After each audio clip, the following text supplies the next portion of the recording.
विजय थलपति एक ऐसा नाम है जो कि साउथ इंडस्ट्री में बहुत ही ज़्यादा फेमस है। साउथ इंडस्ट्री के बहुत बड़े सुपरस्टार माने जाते हैं विजय थलपति। हाल ही में यहाँ पर इन्होंने अपनी पार्टी लॉन्च की थी जिसका नाम था टीवीके पार्टी। साथ ही इन्होंने यहाँ पर तमिलनाडु के अंदर 2 जगहों से चुनाव लड़ने की घोषणा की है। उसके साथ ही यहाँ पर इन्होंने अपनी संपत्ति का ब्यौरा सामने पेश किया है। यानी कि आज के इस वीडियो में जानेंगे आखिरकार में विजय थलपति के पास में कितनी संपत्ति है। साथ ही आप इनकी संपत्ति जान करके चौंक भी सकते हैं। खास करके इन्होंने किन किन व्यक्तियों को उधार पैसे दे रखे हैं उनके बारे में जब आप जानोगे तो आप यहां पर सोच विचार में पढ़ सकते हो। साथ ही यहां पर नामांकन के दौरान की संपत्ति के बारे में पूरी तरह से जानकारी सामने आ चुकी है। जानते हैं कि आखिरकार में विजय थलपति के पास में कितनी संपत्ति है, साथ ही इन्होंने के ऊपर क्या कितना कर्जा है, क्या साथ ही इन्होंने अपने पैसे कहां कहां पर इन्वेस्ट कर रखे हैं, सभी चीजों के बारे में यहां पर बातचीत करते हैं। सबसे पहले आपको यहां पर बता दिया जाए कि यहां पर इन्होंने अपनी नई पार्टी लॉन्च की है। साथ इस पार्टी का नाम है टीवीके पार्टी।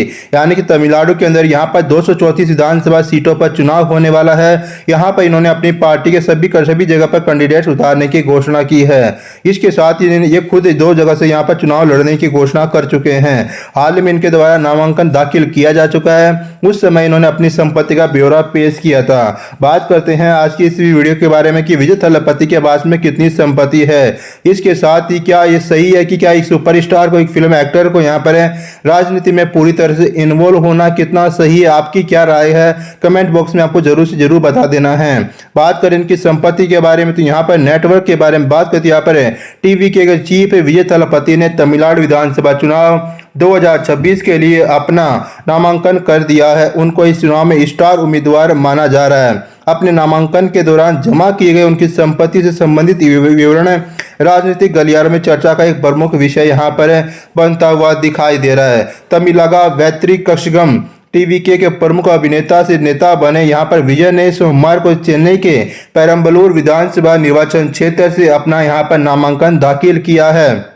इस दौरान उन्होंने लोगों से अपील की कि वे टीवीके को अवसर दें और 23 अप्रैल को पार्टी के प्रतीक चिन्ह सीटी पर मतदान करें। टीवीके चीफ विजय को तमिलनाडु विधानसभा चुनाव 2026 के लिए स्टार उम्मीदवार यहां पर माना जा रहा है। अपने नामांकन के दौरान जमा किए गए उनकी संपत्ति से संबंधित विवरण राजनीति में इस समय बहुत ज्यादा चर्चा में है। साथ ही बात करें कि आखिरकार में विजय के पास में कितनी दौलत यहां पर है। चुनाव आयोग को सौंपे गए हलफनामे के अनुसार टीवीके अध्यक्ष विजय की चल संपत्तियों का मूल्य यहां पर 404 करोड़ रुपए है। इसी तरह से अचल संपत्तियों का मूल्य यहां पर 115 करोड़ रुपए है। साथ इसके अलावा विजय की पत्नी संगीता के नाम मौजूदा संपत्तियों में यहां पर 15.51 करोड़ रुपए हैं। उसके साथ ही अचल संपत्तियां और यहां पर 2.5 करोड़ रुपए अचल संपत्तियां भी शामिल है। इन आंकड़ों के आधार पर चुनाव आयोग को सौंपे गए हलफनामे में विजय की कुल संपत्ति यहां पर 537 करोड़ रुपए बताई गई है। यानी कि इनकी संपत्ति 537 करोड़ रुपए यहां पर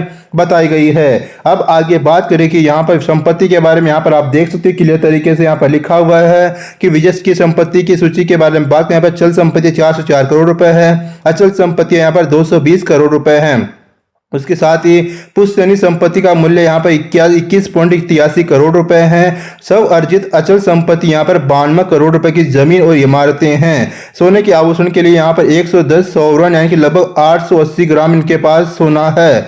अब बात करते हैं आगे। अब यहाँ पर बात करें सोने का स्टॉक के बारे में बात करें, यहाँ पर 880 ग्राम के 883 ग्राम के आसपास में इनके पास से सोना है। अपने नामांकन पत्रों में विजय ने घोषणा की कि उनके पास 883 ग्राम सोना है जिसका मूल्य लगभग 1.20 करोड़ रुपए है। उनकी पत्नी के पास मौजूदा सोना 3.132 किलोग्राम के आसपास है जिसका मूल्य यहाँ पर 4 करोड़ रुपए से भी ऊपर है।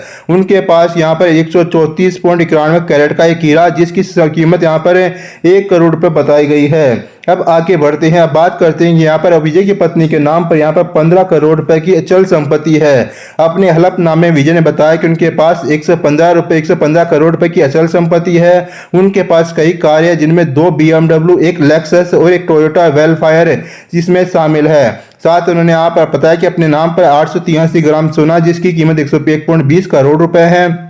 उसके साथ ही विजय की पत्नी संगीता के नाम पर 3 किलोग्राम से भी ज्यादा सोना के गहने हैं। रिपोर्ट के मुताबिक संगीता के नाम पर 135 करोड़ कैरेट के हीरे के गहने भी उसमें शामिल है। अब बात करते हैं कि यहाँ पर विजय पर कर्ज या देनदारी के बारे में बात करते हैं। हलफनामे में बताया गया कि विजय के नाम पर कोई भी यहाँ पर बकाया कर्ज नहीं है, देनदारी नहीं है। 2024-25 की अवधि के लिए टीवी के नेता विजय ने 184 करोड़ रुपए की आय बताई। उनके पास हाथ में 2 लाख रुपए नगद है, अपने बैंक खाते में 320 करोड़ रुपए और अपने बेटे और बेटी के बैंक खाते में लगभग 4 लाख रुपए हैं, जबकि उनकी पत्नी संगीता के बैंक खाते में 10.43 करोड़ रुपए भी हैं। अब बात करें कि आखिरकार में विजय ने किन किन लोगों को यहाँ पर पैसे उधार दे रखे हैं, यानी कि विजय से किन किन लोगों ने यहाँ पर पैसे कर्ज में ले रखे हैं। इनमें सबसे पहला नाम आता है इनके पिता, विजय के पिता चंद्रशेखर का। इन्होंने विजय से यहाँ पर 3.02 करोड़ रुपए का कर्जा लिया हुआ है। उसके बाद इनकी माता का नाम आता है, जिनका नाम है शोभा। शोभा को यहाँ पर 8.7 करोड़ रुपए का कर्ज लिया गया है। साथ ही बेटे संजय को 8.78 लाख रुपए उधार दिए हैं। अपनी बेटी दिव्या को 4.6 लाख रुपए दिए हैं। अपनी पत्नी संगीता को यहाँ पर 12.60 करोड़ रुपए उधार दे रखे हैं। साथ ही आनंद को भी यहाँ पर 3 करोड़ रुपए का कर्जा दिया गया है। अब बात करें कि आखिरकार में यहाँ पर विजय थलपति 2 जगह से चुनाव लड़ने वाले हैं। तमिलनाडु के अंदर विजय 2 निर्वाचन क्षेत्र यानी कि उत्तरी चेन्नई के पेरम्बलूर और मध्य तमिलनाडु के तिरुचिरापल्ली पूर्व निर्वाचन क्षेत्र से चुनाव लड़ने का निर्णय लिया है। अपने नामांकन पत्र दाखिल करते समय उन्होंने अपनी वार्षिक आय और कर भुगतान से संबंधित विवरण विधिवत यहाँ पर जमा किए हैं। तमिलनाडु के एक प्रमुख अभिनेता के तौर पर उन्होंने राजनीति में कदम रखा है। उनकी संपत्तियों की पारदर्शी घोषणा को उनके समर्थकों के बीच काफी सराहा गया है। यानी कि आने वाले समय में देखना दिलचस्प होगी, अगर यहाँ पर टीवी के पार्टी को काफी अच्छा बहुमत यहाँ पर मिल पाता है तो ये तमिलनाडु के अंदर क्या बदलाव ला सकते हैं। आपको क्या लगता है, क्या एक्टर को एक एक्टर को यहाँ पर राजनेता बनना सही है फिर नहीं? आपकी राय क्या होने वाली है? आपकी राय यहाँ पर कमेंट बॉक्स में जरूर से जरूर आपको बता देना है। वीडियो अच्छा लगा वीडियो लाइक करना, चैनल को सब्सक्राइब करना मत भूलिएगा। धन्यवाद।